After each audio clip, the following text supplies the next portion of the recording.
Hey guys, we just saw Kate on Netflix. Yeah, we did, everybody. Does this movie got the kind of sickness you can get down with? Or is this a radiological disaster waiting to happen? Stick around, because we're about to find out.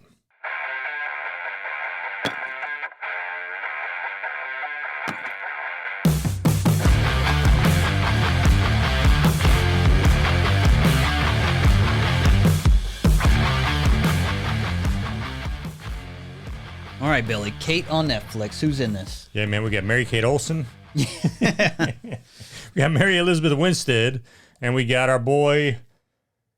Woody Harrelson. Woody Harrelson, man. Wow, I'm a little blank there, yeah. I don't even know where you're going. You're looking at me with that blank deer in the headlights there. But, yeah, she's been in a couple things. Yeah, Final Destination. Yeah, well, see, I haven't seen her in a long time. I know you told me you've seen Gemini Man, which I haven't seen that. So the last thing I really remembered her in was Scott Pilgrim vs. the World, which is an awesome movie, right? And I mean, she did a good job in that movie, but I mean, when I watched this movie, I was looking at her, I was like, man, I know I recognize her, but I don't really recognize her for much. And then, then we looked it up, it's like, oh, okay, yeah, Scott Pilgrim. Keep changing her hair or something like that. Yeah, I know, right? You had the purple hair and the blue hair and the orange hair. Yeah, that'd totally help me out. And yeah, she was just recently in Gemini Man with Will Smith, played a DCS DIA case officer. You don't see that very often. Yeah, no, that's cool. But that was not a great movie. I might even say this movie might be better than Gemini Man. Well, I can't compare because I didn't see it. Will Smith. Yeah. Well, you did have Woody Harrelson in this one instead of Will Smith, but... What do you think of Woody? I didn't think he brought much to the table on this one, man. Well, yeah, he seemed like he just showed up to get paid. Yeah, no, that's pretty much exactly how it was for him in this one. I mean, he was like on the phone half the time and then makes an appearance at the end there. Yeah. Just in time to pick up his check, I guess. Yeah, you definitely don't expect a zombie land Woody Harrelson in this movie. You ain't getting that, Woody, I'll tell you that. A little bit phoned in by him, which is kind of disappointing. Yeah, no, it was. But on the flip side, Mary Elizabeth did a pretty good job. You know what I mean? I thought there were some areas where her acting was off a little, especially when she was, talking with the kid in the beginning, and stuff. I was like, kind of wasn't feeling it. But her fight scenes were awesome. I mean, I think her fight scenes are freaking awesome, man. She's got this damn knife, and she's like, just stabbing the crap out of dudes left and right, man. Just freaking blood's going everywher. She's slitting guys' throats, I was like, man, she's brutal. I really didn't mind her acting. I actually kind of enjoyed it. Her fighting was pretty good. I will say she was a bit slow on some of the hand-to-hand fighting, but I liked how she made up for it by looking for weapons of opportunity constantly, especially being a female and someone who is kind of small in stature. She's looking for those weapons like knives, scissors, whatever it is. She grabbed it. She's Jane Wick, man. We got Jane Wick here. What do you think how this was filmed? So I liked how it was filmed. I thought there was some cool camera angles in it. You and I talked about that before. And so I like that, and I liked how, like, during the fight scenes, it wasn't, some movies are like the fight scenes are just kind of choppy, like the camera's not very good. I can't stand when they're zoomed in. You can't tell what's going on. Where this one wasn't like that. This was zoomed out enough where you're watching the whole fight. You're getting a good look at everything that's going on. So I like how they had that. And but at the same time, this is your typical, it very much reminded me of John Wick, of Gunpowder Milkshake, which Netflix just did. Of Polar on Netflix, which is an awesome movie. It reminds me of, just, Taken, all those type of, movies where somebody gets wronged and they're trying to get revenge kind of thing. There's this same scenario, same. We've seen it before a million times. The only difference here is, she gets, acute radiation syndrome. So she gets, overdosed with a crap ton of polonium-204, and she's got basically 24 hours to live and to figure out who it was that poisoned her so she can get her revenge on him. Right? So that's, so that aspect's kind of cool, I guess. But then at the same time, it's super unrealistic, right? When if you've got that kind of radiation sickness, you ain't getting up fighting a bunch of dudes. You're laid up in bed, you're sick. I mean, because this stuff destroys your body. I mean, it demolishes your body. And the cool thing is you actually see it in the movie, right? I mean, you can see her body just all black and blue and like it's getting burned up. But I mean, not only that, but it destroys your internal organs too. I mean, this stuff destroys your internal organs, and they actually did a good job of showing that. She was puking up blood all the time, And with all that being said, you ain't fighting. You ain't jumping around, friggin' fighting dudes and rolling around and stabbing dudes left and right. It just ain't gonna happen. But made for a good movie. Yeah, I would say I enjoyed the way it was filmed, and I did enjoy that it was kind of zoomed out for the fight scenes. There was a moment where someone did a shoulder throw on her or something. The camera kind of spun around. I thought that was really cool. Yeah, that was cool. There was a flashbang concussion grenade thrown, and that looked filmed cool, even though I don't know what kind of grenade that was. Ain't no flashbang gonna throw dudes out their feet. Flashbang ain't gonna lift you off the ground and throw you around like that. But it looked cool the way it was filmed. No, it was cool. Yeah. And as far as the realism, the fighting I thought was really grounded. Like, it's not like Shang-Chi or Ip Man where it's like fake kung fu, Hollywood style stuff. It's more realism based, which I thought was kind of cool. Yeah, it was very, very John Wickish fighting style in this, and especially like you said, with just using weapons of opportunity, anything she can get a hold of, she's using and just jacking people up with it. So very much like John Wick and Polar as well. For those of you seen Polar, like I said, another with Mads Mikkelsen, excellent movie on Netflix. Definitely check that one out. But I like that. No, you're right, because it was very realistic fighting style. It wasn't like your superhero kind of fighting stuff. And it was good. And we're military guys, so I look at weapons handling and all that kind of stuff in these movies, and I tend to nitpick it a little bit. So what do you think about a sniper? Well, yeah, she does. There's like 2 sniper scenes at least, and I've worked with Marine snipers before, so I'm always interested in that.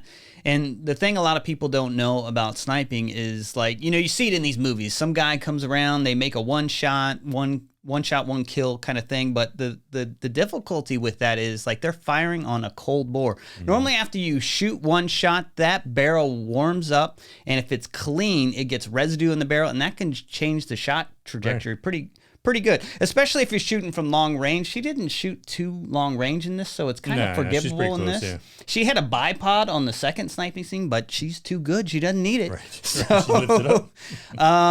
But I thought the shooting scenes were pretty realistic, I suppose. They didn't do the thing also where, like, you hear the sound, at least on the sniping scenes, and then someone gets shot. Right.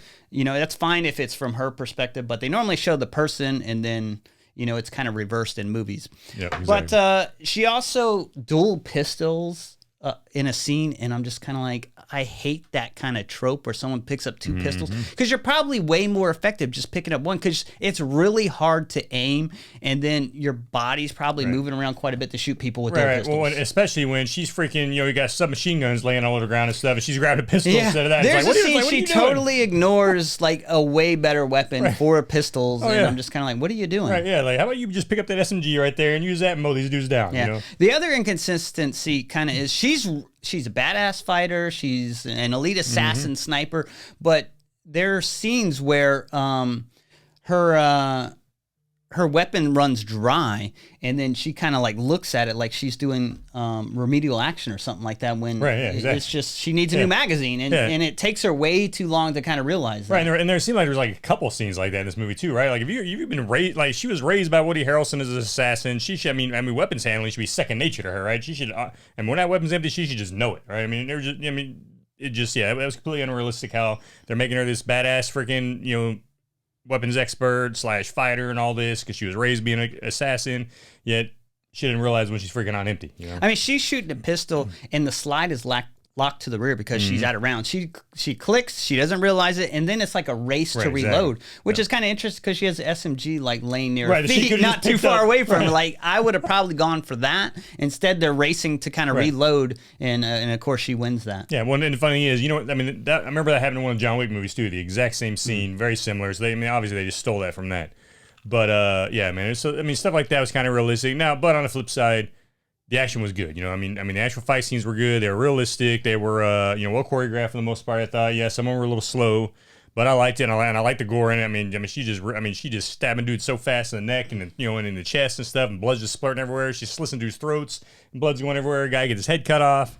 So I mean, there's a lot of good, a lot of good gory, death scenes in this movie. Now I will say that's a big difference. You watch John Wick, Keanu Reeves put in the time with those weapon handles, and it shows on screen. This one, it looks a little sloppier, and that also shows, unfortunately. The fighting scenes were great. There's some things in this that you don't really see too much in other movies. She gets stabbed, and she's fighting some guy in a high-rise apartment complex. I don't even remember who the character was. It was the boyfriend. It was Kenji's boyfriend. So it was one of the main villains' boyfriend. Yeah, she's fighting this guy, and like he has scissors to her face, and you think it's going to be the usual. She turns it around, but no, you actually see the scissors go into her cheek, man, which is kind of cool. No, that was cool. And then right after that, he stabs her in the hand. And the thing is, like this dude, the funny thing is, like he's this very girly-ish, freaking, almost like feminine gay guy. But he's kicking the crap out of her. Like all it's probably the best fight scene in the movie. It is. Yeah, it is. Yeah, like all the fight scenes in this movie, like he's holding his own against her better than anybody else, and he should have won, right? He would have killed her if something didn't happen that happened to where, that interrupted him from killing her. I thought it was cool because he grabs her arm and then they're struggling and he grabs like a bottle and slams it on her arm, and that was pretty cool. Oh yeah. So there's some scenes like that. She is being pulled by her hair. She cuts off her hair and starts stabbing a guy. So a lot of cool scenes in this. Yeah, no, there definitely was, man. But yeah, but then of course at the same time, as there were so many cool scenes, there was also a bunch of scenes that just fell flat, especially towards the ending. Like the thing is, there was really no good villains in this, right? You didn't get any real good boss fight type thing in this, Like the scene towards the end was no Scott Pilgrim with the boss fight. Yeah, that's right, exactly, man. No like any kind of really good just action scene between her and a main villain or anything like that. Like the Woody Harrelson scene towards the end just fell flat. Like I was very unimpressed with that. I was like, man, is that really how they're going to do that? Woody Harrelson had limited time, but he's integral to this ending, and it seems like it seems like they have him for like one day. He's like, you got me for one day. Right. What do you want me to do? Right. Yeah. Pretty much. Yeah. That's what it felt like. Yeah. No, you're right, because all his scenes were just flat. He wasn't in it very much, and then especially at the end, you're expecting at least some kind of good stuff with Woody at the end, and then just like, nah, you didn't get it. I was like, what and was that? She's fighting her way through this Yakuza group. Right. It's like John Wick fighting his way through the building, same thing. And they have like this one guy who's, I don't know, head of security or something go up against her, and he uses people as a human shield, and it makes him look, weak and stuff like that, which is unfortunate because you're thinking this might be a good fight between two, and it's not. And then the boyfriend puts up a good fight, and you're like, what's going on here? Right. Well, then you have Kenji, who take, then you have two villains kind of take each other on. Or Renji, takes on Kojima, right? And Kojima's like the old Yakuza head, and Renji wants to take his place. So Kojima hands him a sword. He's like, here, you want to be the badass boss? Then go ahead and take me on. He's like, all right, old man, I'm gonna slice you up. And then, but that's kind of cool because that's at least realistic. Yeah. And so I'm fine with it being kind of realistic, but like the main climax is like over in 2 seconds, and you're kind of like, that's it. Well, that scene was over in 2 seconds. Like the old man's like, all right, so the kid attacks the old man. The old man slices his kid up like it's nothing, right? Like 2 seconds. It was like the scene from Equilibrium when Taye Diggs and freaking Christian Bale went at it, right? You're expecting this awesome fight scene, and then Christian Bale just slices Taye Diggs in the first second. You're like, whoa, that's it.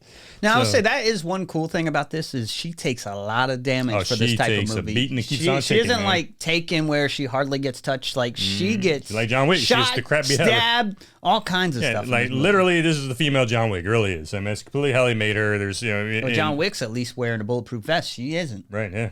So well, she's dying anyway, man. I mean, she gets like shot everywhere practically, and keeps going.